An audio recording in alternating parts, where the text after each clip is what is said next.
हमारे मन में हमेशा एक प्रश्न अवश्य रहता है कि क्या हमें दूसरों से सुख मिलता है या दूसरे केवल हमें दुख देने के लिए ही होते हैं।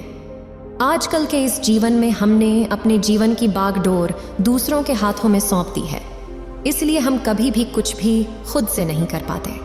अगर आप अपने जीवन पर ध्यान देंगे तब आप ये भी समझ पाएंगे कि आपके आसपास रहने वाले लोग आपके जीवन को चला रहे हैं। यदि आप महात्मा बुद्ध के विश्वासी हैं तो इन दिव्य उपदेशों को ध्यान से सुने, कुछ नया सीखने को मिलेगा। और इस वीडियो को पूरा अंत तक देखें, वरना बाद में बहुत पछताना पड़ेगा। आपको खुश होना है, दुखी होना है, यह सब दूसरों पर निर्भर करता है। आप इस बात का अंदाजा केवल इस सोच से लगा सकते हैं कि आप हमेशा दूसरों के बारे में सोचते रहते हैं। जितना आप दूसरों के बारे में सोचते हैं उतना तो आप खुद के बारे में भी कभी नहीं सोचते। दूसरे क्या कर रहे हैं, वह किस तरह का काम कर रहे हैं, उनका व्यवहार कैसा है, वह सुखी हैं या दुखी हैं, अगर वे सुखी हैं तो क्यों सुखी हैं। ऐसी कई सारी बातें हम सभी के दिमाग में यूं ही चलती रहती है। इस तरह के कई विचार हमारे मस्तिष्क में लगातार उत्पन्न होते रहते हैं। इस कारण हम अपने बारे में छोड़कर दूसरों की चिंता ज्यादा करते हैं, दूसरों के बारे में ज्यादा सोचते हैं और इसी में हमारा सारा समय निकल जाता है। पर समझने वाली बात यहाँ पर यह है कि हम दूसरों के बारे में सोचते हुए भी हमें ऐसा प्रतीत होता है कि हम खुद के लिए सोच रहे हैं, हम खुद को जान रहे हैं, हम अपने बारे में सोच रहे हैं। और इसी को माया कहा जाता है, क्योंकि वास्तविकता हमारी आंखों के सामने होती है, लेकिन फिर भी हम उसे देख नहीं पाते, उसे समझ नहीं पाते और इस माया के जाल में हम यूं ही फंसे रह जाते।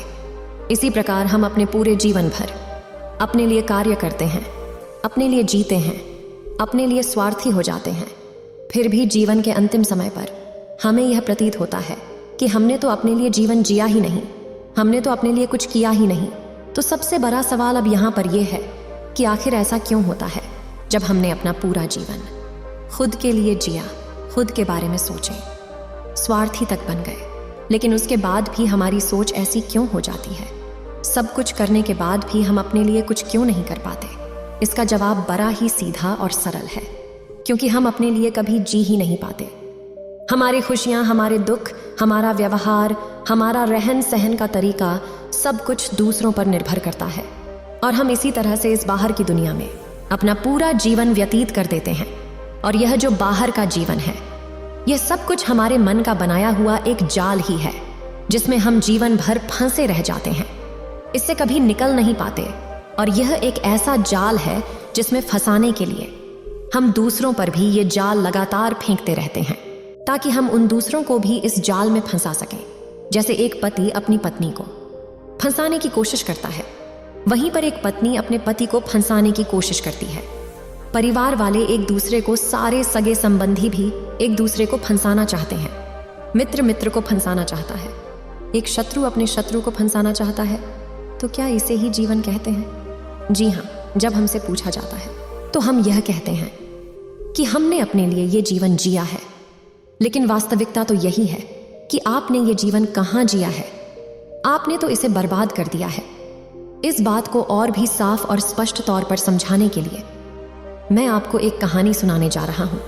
इस कहानी को अंत तक जरूर देखिएगा, तभी आप ये समझ पाएंगे कि जो कुछ मैं कह रहा हूँ उसमें कितनी सच्चाई है और क्या आप उसे समझ सकते हैं या नहीं।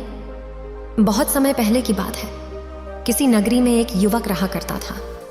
वह युवक अपने जीवन से बहुत दुखी था, वो बहुत परेशान रहता था। उसके दुखों का असली कारण वह अपनी पत्नी को समझता था, अपने परिवार वालों को समझता था, क्योंकि उसकी पत्नी की वजह से उसके घर में हमेशा क्लेश होता है, झगड़े होते और हमेशा इधर उधर की बातें होती।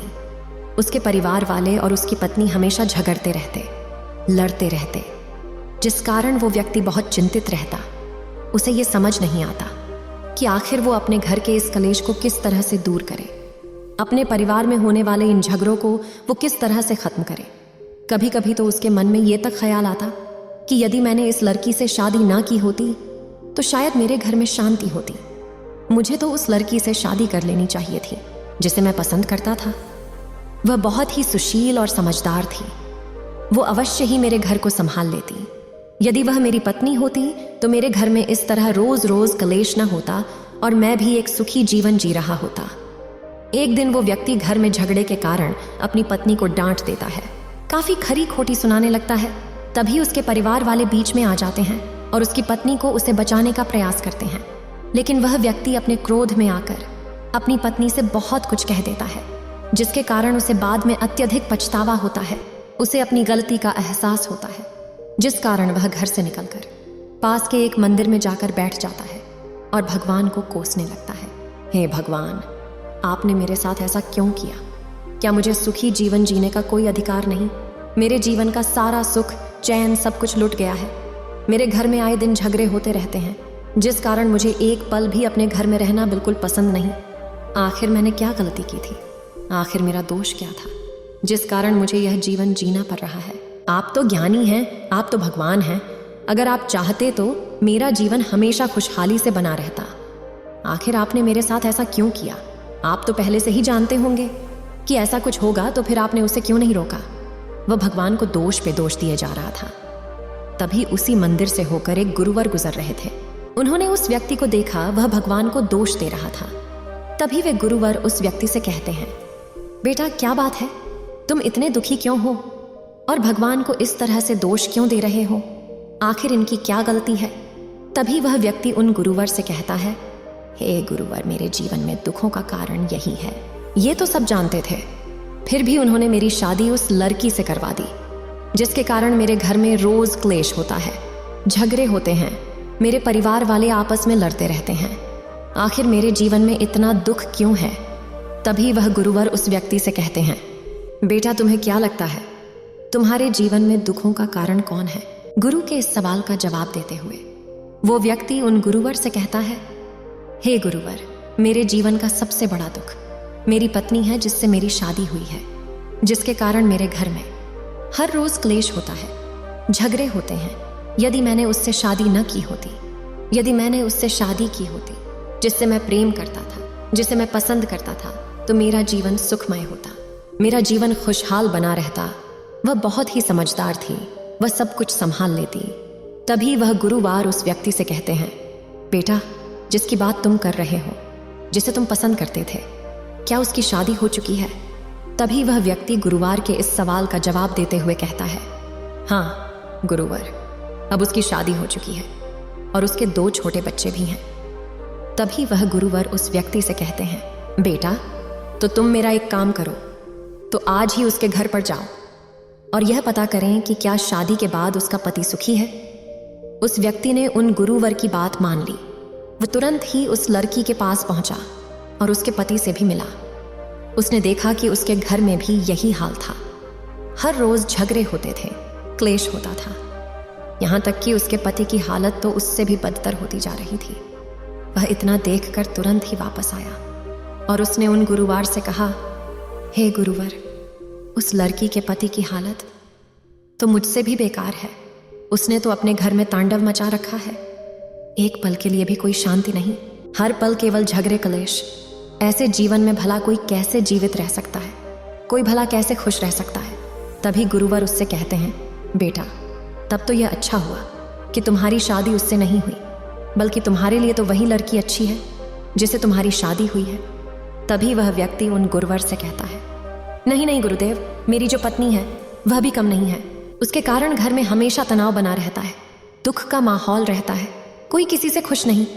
आप तो मुझे बस कोई ऐसा उपाय बता दीजिए जिससे मेरे जीवन सुखों से भर जाए, मेरे जीवन में और कोई दुख ना हो। तभी गुरुवर उसे कहते हैं, बेटा इस संसार में कोई ऐसा व्यक्ति नहीं जिसके जीवन में दुख ना हो, और बिना दुखों के जीवन भी क्या जीवन होता है। यदि तुम्हारे जीवन में दुख नहीं होंगे तो तुम्हें सुख का आभास कैसे होगा? वह गुरु की बात काटते हुए व्यक्ति कहता है, नहीं नहीं गुरुवर, आप मुझे कोई ऐसा उपाय जरूर बताइए जिससे मेरा जीवन सुखों से भर जाए, मुझे अपने जीवन में और कोई दुख नहीं चाहिए। तभी वह गुरुवर उस व्यक्ति से कहते हैं, ठीक है, मैं तुम्हें इसका उपाय अवश्य बताऊंगा, लेकिन उससे पहले तुम्हें मेरे लिए एक काम करना होगा। तभी वह व्यक्ति उन गुरुवर से कहता है, बताइए गुरुवर, मुझे क्या करना होगा? आप जो कहेंगे मैं वह करने के लिए तैयार हूँ। तभी वह गुरुवर उस व्यक्ति से कहते हैं, बेटा तुम जाओ और किसी ऐसे व्यक्ति को ढूंढ कर लाओ जिसके जीवन में कोई दुख ना हो, जो केवल हमेशा सुखी रहता हो, जिसका जीवन खुशहाल हो। यदि तुम ऐसे व्यक्ति को ढूंढ लाने में सफल हुए तो मैं तुम्हें वो उपाय अवश्य बताऊंगा।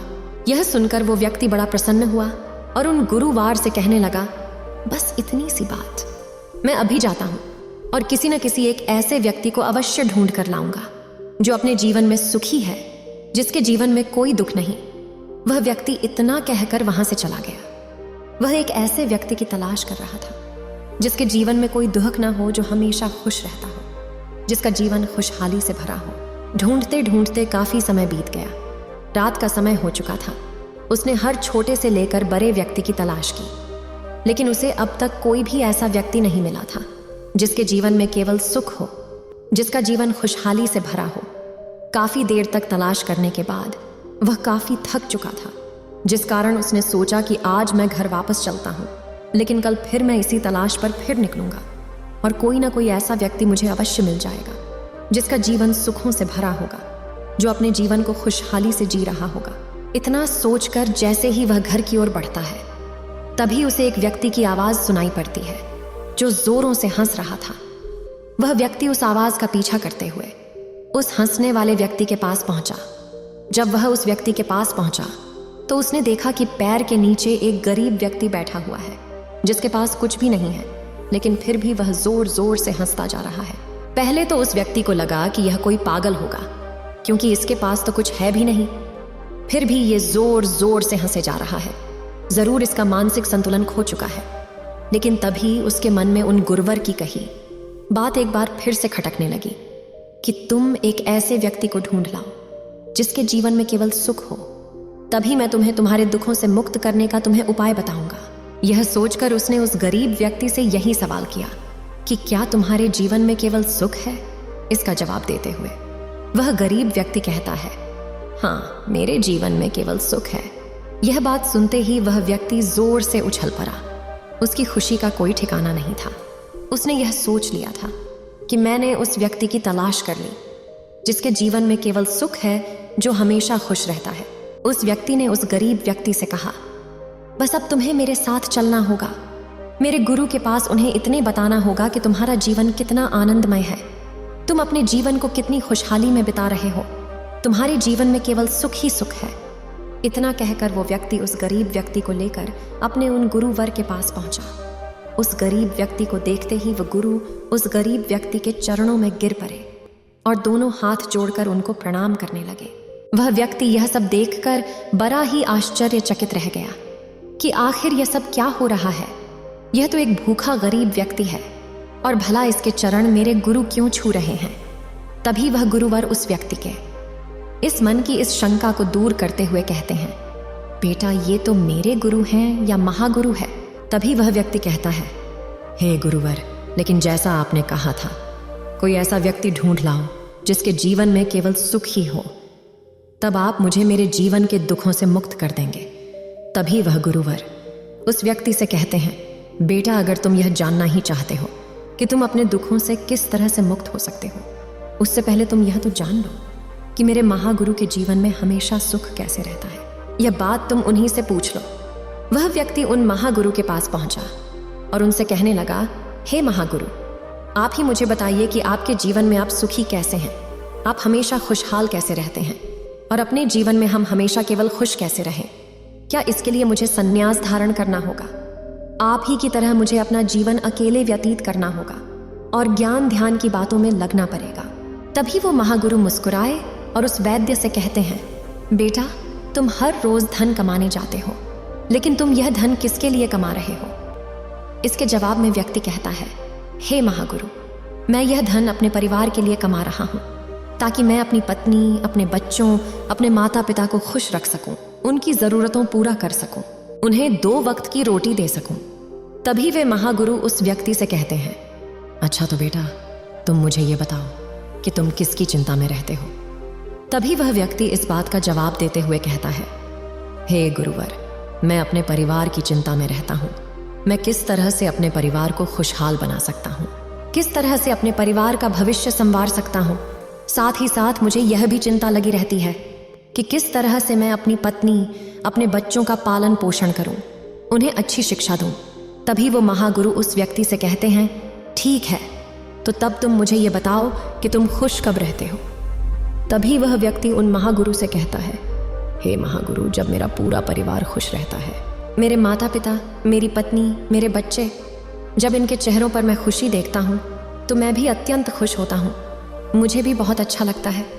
आगे वो महागुरु उस व्यक्ति से कहते हैं, ठीक है, तो अब तुम मुझे ये बताओ कि तुम दुखी कब रहते हो। तभी वह व्यक्ति महागुरु को इस बात का जवाब देते हुए कहता है, हे महागुरु, जब मेरे परिवार में झगड़े होते हैं, क्लेश होता है, जब ये लोग आपस में लड़ते झगड़ते हैं, एक दूसरे को पसंद नहीं करते, तब मुझे बहुत तकलीफ होती है, मेरा मन दुख से भर जाता है। तभी महागुरु उस व्यक्ति से कहते हैं, बेटा, अगर तुम्हारे दुखों की वजह तुम्हारे परिवार वाले हैं, यदि वह तुमसे दूर हो जाएं, तो क्या तुम्हारी जिंदगी खुशहाल हो जाएगी? क्या तुम सुखी से अपना जीवन जी सकोगे? तभी वह व्यक्ति उन महागुरु के इस सवाल का जवाब देते हुए कहता है, नहीं नहीं गुरुवर, यदि वो मेरे जीवन से चले गए तो मैं भला कैसे खुश रहूंगा? मैं तो और भी ज्यादा दुखी हो जाऊंगा, क्योंकि मैं उन सभी से प्रेम करता हूँ, मैं उन सब की चिंता करता हूँ, मुझे उनकी खुशी में अपनी खुशी नजर आती है, उनके दुख में मुझे अपना दुख नजर आता है। मैंने आज तक जो कुछ किया है और जो कुछ कर रहा हूँ, सब उन्हीं के लिए तो है। तभी वे महागुरु उस व्यक्ति से कहते हैं, ठीक है, तो क्या वो तुम्हारे जीवन में रहे? इससे तुम सुखी रहोगे? तभी वह व्यक्ति इस बात का जवाब देते हुए कहता है, हाँ हाँ गुरुवर, यदि वो लोग मेरे साथ रहे तो मैं हमेशा खुश रहूंगा। वह सब मेरी जिंदगी है, मैं उनसे प्रेम करता हूँ, ये सब बिल्कुल सही बात है, लेकिन फिर भी न जाने क्यों मैं सुखी नहीं हूँ। जबकि वो सब मेरे साथ हैं, फिर भी मुझे खुशी का एहसास नहीं हो पाता। तभी वह गुरुवर उस व्यक्ति से कहते हैं, बेटा, वह सब तो तुम्हारे साथ ही है, तो फिर तुम दुखी क्यों रहते हो? तुम्हें तो खुश रहना चाहिए। तभी वो व्यक्ति इस बात का जवाब देते हुए कहता है, हे गुरुवर, यदि वो सब मिलजुल कर रहें, आपस में खुशी खुशी रहें, एक दूसरे से प्यार करें, तो मेरी जिंदगी खुशहाल हो जाएगी और मैं भी हमेशा खुश रह सकूंगा। तभी वो महागुरु उस व्यक्ति से कहते हैं, तो बेटा ऐसा कैसे होगा? इस सवाल के जवाब में वो व्यक्ति उन महागुरु से कहता है, हे महागुरु, ऐसा तब हो पाएगा जब ये सभी मेरी बात मानेंगे, मेरी बात सुनेंगे, समझेंगे। ये बात सुनकर वो महागुरु जोर से हंस पड़े और उस व्यक्ति से कहते हैं, जरा देखो तो अपने आप को, तुम धन भी दूसरों के लिए कमा रहे हो, तुम्हें चिंता भी दूसरों की है, दूसरे सुखी हो तब तुम सुखी हो, दूसरे दुखी हैं तब तुम दुखी हो। तुम्हारा सुख दुख, क्रोध, प्रेम, नाराजगी, सब कुछ तो दूसरों पर ही निर्भर करता है, जिन्हें तुम चाहते हो, जिन्हें तुम प्रेम करते हो, जो तुम्हारे पास रहे तब भी तुम दुखी हो, जो तुमसे दूर चले जाए तब भी तुम दुखी हो, और तो और तुम यह तक चाहते हो कि वे सब तुम्हारी बात माने। लेकिन बेटा, जिस तरह से तुम ये सोच रहे हो कि वह तुम्हारी बात माने, वह भी तो यही चाहते हैं कि तुम उनकी बात मानो। और जब हर कोई यही चाहता है कि एक दूसरे उसकी बात मानने लगे, तो जीवन में भला सुख कहाँ रह जाता है?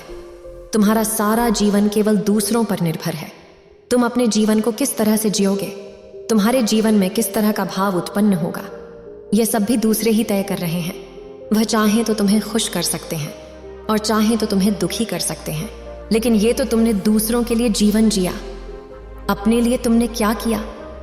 उन महागुरु की यह बात सुनकर वो व्यक्ति सोच में पड़ गया। काफी देर सोच विचार करने के बाद जब उसे कुछ समझ नहीं आया, तो वह उन महागुरु के चरणों में गिर पड़ा और उनसे कहने लगा, हे महागुरु, आप ही मुझे कोई राह बताइए, मुझे तो कुछ भी समझ ही नहीं आ रहा। आप सही कहते हैं, मेरा पूरा जीवन दूसरों पर निर्भर हो गया है।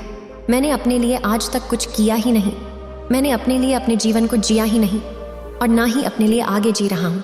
अभी तक तो मेरे मन में बस एक ही विचार था कि मैं जो कुछ कर रहा हूँ, जो कुछ मैं आगे करने वाला हूँ, वह सब मेरे लिए है, पर ऐसा बिल्कुल नहीं है। मैं तो सब दूसरों के लिए ही करता जा रहा हूँ। पर हे महागुरु, वह भी तो मेरा परिवार है, वो तो मेरा संसार है। तो क्या मुझे अपने परिवार को छोड़ देना चाहिए? क्या मुझे अपने उस संसार को छोड़ देना चाहिए? क्या मैं भी आपकी तरह सन्यासी बन जाऊं? तभी मैं अपने जीवन को जी सकूंगा। क्या आप मुझसे यही चाहते हैं? उस व्यक्ति की यह बात सुनकर वो महागुरु एक बार फिर से जोर से हंस पड़े और कहने लगे, नहीं बेटा, मैं तुमसे यह बिल्कुल नहीं चाहता। मैं तो बस तुमसे इतना चाहता हूं कि तुम मेरी बात को अच्छी तरह से समझो। तुम्हारे दुखों का कारण यह है कि तुम्हारे दुख सुख, तुम्हारी सारी भावनाएं कोई और नियंत्रित कर रहा है। तुम्हारी सारी भावनाएं दूसरों पर निर्भर करती हैं। हम हमेशा बाहर की ओर जीते रहते हैं और उसी में हमेशा के लिए खो जाते हैं, और इसी तरह से हम अपना पूरा जीवन व्यतीत कर देते हैं। मैं तो बस तुमसे इतना कहना चाहता हूं कि तुम धन अवश्य कमाओ, चिंता भी अवश्य करो, पर अपनी तुम इस चिंता में मत लगे रहो कि लोग तुम्हारी बात मानते ही नहीं, लोग तुम्हारी बात समझते ही नहीं। लेकिन उससे ज्यादा जरूरी यह है कि तुम अपनी बात मानो, तुम अपने आप पर ध्यान दो, अपने आप को पहचानो, अपने आप को ऐसा बनाओ कि कोई भी दूसरा तुम्हारे सुख और तुम्हारे दुख अर्थात तुम्हारी भावनाओं को प्रभावित न कर सके। तभी एक बार के लिए यह सोच कर देखो कि तुम्हारे जीवन का क्या लाभ, जब तुम्हारी भावनाएं तुम्हारे वश में हैं ही नहीं, जब तुम्हारा जीवन कोई और नियंत्रित कर रहा है। तुमने तो ये सुना ही होगा कि लोग खाली हाथ आते हैं पर खाली हाथ ही चले जाते हैं। ऐसे सभी लोग खाली हाथ ही चले जाते हैं जो अपने लिए कुछ नहीं कर पाते, जो अपने लिए कभी जी तक नहीं पाते। लेकिन जो अपने लिए जीते हैं वो कभी भी खाली हाथ नहीं जाते, उनके कर्म हमेशा उसके साथ जाते हैं। इस संसार में रहना कोई बुरी बात नहीं, अपने परिवार से प्रेम करना कोई बुरी बात नहीं, लेकिन यदि तुम इस संसार में रह रहे हो तो अपने लिए रहो, अपने परिवार के साथ रह रहे हो तो अपने लिए रहो, उनके सुख दुख का ध्यान रखो। लेकिन निस्वार्थ भाव से कभी यह मत सोचो कि जो कुछ तो उनके लिए कर रहे हो वे भी तुम्हारे साथ वैसा ही करेंगे। वे तुम्हारी बात मानेंगे, समझेंगे, तुम्हारे इशारों पर चलेंगे। उस व्यक्ति को उस महागुरु की सारी बातें समझ में आ गईं। वह समझ चुका था कि वह इस जीवन में जीत रहा है, लेकिन वो अपने जीवन को नहीं जिया, उसे तो वह केवल ढो रहा है। हमारा जीवन भी कुछ इसी प्रकार चलता है। हम ऐसे ही अपना जीवन व्यतीत कर रहे हैं। हम सब दुखी हैं और दुखों का कारण ही हम हैं। हम दूसरों में अपना सुख ढूंढते हैं, जबकि वास्तविक सुख तो आपके भीतर ही है। बाहर तो केवल परिस्थितियां हैं और यही परिस्थितियां हमें सुख और दुख का अनुभव कराती हैं। जैसे कि कोई भी बुरी से बुरी परिस्थितियां आपके सामने हो तभी आप सुखी रह सकते हैं। कोई अच्छी सी अच्छी परिस्थितियां भी आपके सामने क्यों ना जाए, आप चाहें तो आप दुखी भी रह सकते। ये तो आप पर निर्भर करता है।